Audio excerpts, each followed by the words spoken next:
Bapak Ibu, saudara-saudariku yang terkasih dalam Kristus Yesus, kita bertemu lagi dalam sapaan Tuhan hari ini, Senin tanggal 8 Februari tahun 2021. Namun sebelumnya, mari kita bersatu di dalam doa. Damai sejahtera Allah yang melampaui segala akal, itulah yang memelihara hati dan pikiranmu di dalam Kristus Yesus Tuhan kita. Amin. Saudara yang terkasih dalam Kristus Yesus, sapaan Tuhan buat kita hari ini terangkat dari kitab Amsal pasal yang ke-29 ayat yang ke-17. Demikian firman-Nya. Didiklah anakmu, maka ia akan memberikan ketenteraman kepadamu dan mendatangkan sukacita kepadamu. Sampai sejauh itu firman Tuhan. Saudara yang terkasih, saya mengangkat tema dari kebenaran firman ini, yaitu didikan itu penting.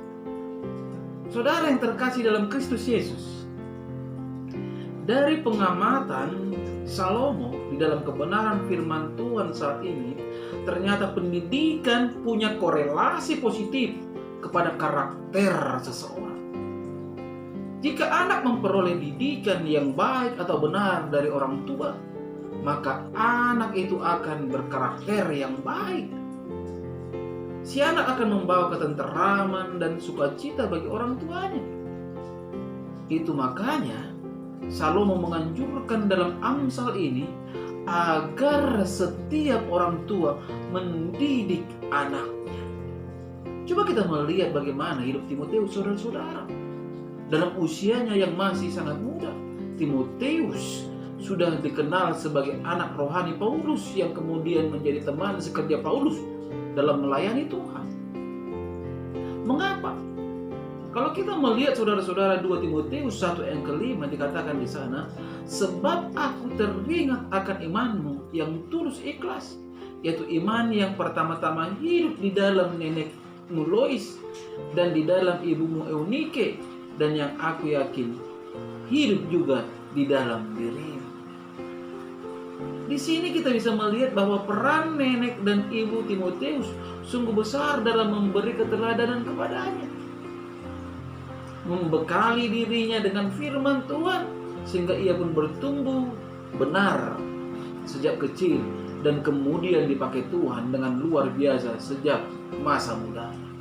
Saudara yang terkasih dalam Kristus Yesus, pendidikan adalah suatu proses terus-menerus untuk membangun karakter yang baik bagi anak didik. Anak didik menerima pendidikan melalui telinga dan mata. Melalui telinga ia mendengar ajaran verbal. Melalui mata ia melihat teladan yang kita berikan sehari-hari. Ajaran verbal berupa aturan atau hukum, etika, adat istiadat, terutama firman Tuhan. Keteladanan merupakan contoh perilaku hidup saudara-saudara. Perilaku hidup kita sehari-hari yang dia copy paste atau dia tiru. Keteladanan ini meliputi kedisiplinan waktu, tutur kata, sikap hormat, praktek mengasihi orang lain, praktek keimanan kepada Tuhan. Saudara yang terkasih, peran orang tua sangatlah penting dalam perkembangan jiwa dan kepribadian anak-anak menuju kedewasaan. Mungkin banyak orang tua yang mengajar anak-anaknya sejak kecil lewat firman Tuhan. Namun apa yang mereka contohkan dalam perilaku sehari-hari justru menggambarkan sebaliknya. Hal itu tidak akan memberikan keteladanan yang baik kepada si anak. Ada banyak pula orang tua yang bersikap otoriter, memaksakan kehendak mereka, dan tidak jarang menimbulkan kepahitan dalam jiwa anak-anaknya. Paulus pun mengingatkan akan hal ini saudara-saudara di dalam Kolose 3 ayat ke-21 dikatakan, hai bapak-bapak, janganlah sakiti hati anakmu supaya jangan tawar hatinya.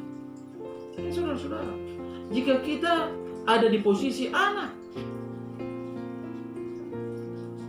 jangan pula kita menolak ajaran yang diberikan orang tua kita. Firman Tuhan saudara-saudara dikatakan dalam Amsal 1 ayat ke-8. Hai anak-anak, hai anakku, dengarkanlah didikan ayahmu dan jangan menyia-nyiakan ajaran ibumu. Ingatlah bahwa membekali anak dengan firman Tuhan akan sangat menentukan bagi masa depan anak-anak kita, saudara-saudara. Mungkin tidak gampang untuk kita bisa menunjukkan keteladanan di tengah pergolakan hidup yang begitu sulit. Jika kita mendidik anak kita dengan benar sejak dini sesuai dengan jalan Tuhan, memberikan mereka keteladanan bagaimana cara hidup yang berkenan di hadapan Tuhan, pada satu saat, saudara-saudara, kita sebagai orang tua akan mendapatkan ketenteraman dan sukacita melihat pola hidup mereka.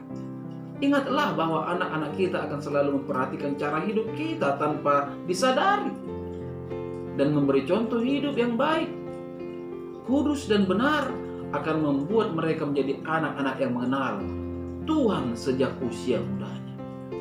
Karena itu, saudaraku yang terkasih dalam Kristus Yesus, mari mulai sekarang siapkan anak-anak kita dengan didikan yang benar, yaitu ajak mereka membaca atau mendengarkan firman Tuhan. Karena memang iman tumbuh dari pendengaran akan firman Tuhan. Berikan mereka keteladanan hidup, ramah pada semua orang, sopan menghormati orang lain, mengasihi, murah hati, sabar, suka memaafkan, disiplin, menghargai waktu, dan lain sebagainya. Dengan melakukan didikan yang benar, mereka akan bertumbuh menjadi anak-anak yang berkarakter baik. Mereka akan membawa ketenteraman dalam keluarga. Mereka akan membawa sukacita bagi orang tua dan masyarakat. Saudara yang terkasih, melalui sapaan Tuhan hari ini, marilah sebelum menjadi berkat bagi sesama, kiranya kita terlebih dahulu menjadi berkat bagi anak-anak kita. Amin. Kita bersatu dalam doa. Bapa di dalam surga, kami patut bersyukur dan berterima kasih di mana pada kesempatan yang indah ini di pagi hari ini kebenaran firman-Mu bisa berkumandang melalui media YouTube ini, Tuhan. Ini semua atas kemurahan Tuhan. Bapa di surga, mari Engkau menerangkan kebenaran firman-Mu ini yang mengajarkan kami bahwa pentingnya mendidik anak. Bagi setiap para pendengar, biarlah firman ini termeterai di dalam kehidupan para pendengar, sehingga mereka, Tuhan, semakin hari bisa menjadi saksi-saksi Tuhan. Dan melalui kebenaran firman ini, Tuhan, setiap yang sakit mari Engkau sembuhkan, setiap yang lemah mari Engkau kuatkan, setiap yang berhadapan dengan persoalan mari Engkau berikan jalan keluar, karena memang tiada yang mustahil bagi Engkau, ya Tuhan Yesus. Pada kesempatan yang indah ini juga hamba berdoa untuk setiap jemaat yang telah Engkau percayakan kepada hamba. Itu juga kepada istriku yang juga adalah hamba. Berkati rumah tangga mereka, berkati pekerjaan mereka, berkati usaha mereka, itu juga anak-anaknya. Berikan kepintaran dan pekerjaan. Tuhan Yesus yang baik, hamba juga tidak lupa berdoa untuk saudara-saudariku yang jauh maupun yang dekat. Berkati mereka Tuhan, berikan kesehatan. Sebagaimana itu aku, Mama Ella, tidak henti-hentinya hamba berdoa untuknya sehingga kuasa terjadi, yaitu kesembuhan nyata dalam hidupnya. Bapa di surga, hamba juga berdoa untuk istriku dan anak-anakku Tuhan yang ada di Bapa. Berkati mereka Bapa, berikan hikmat dan kebijaksanaan, berikan kekuatan Tuhan, berikan mereka sukacita sehingga hari-hari mereka selalu menjadi kemuliaan bagi nama Tuhan. Tuhan Yesus yang baik, penuh kasih dan pemurah. Inilah doa hamba-Mu di pagi hari ini, yang hamba-Mu percayakan hanya di dalam nama Kristus Yesus, Juru Selamat kami yang hidup. Amin. Salam buat kita semua, salam sehat.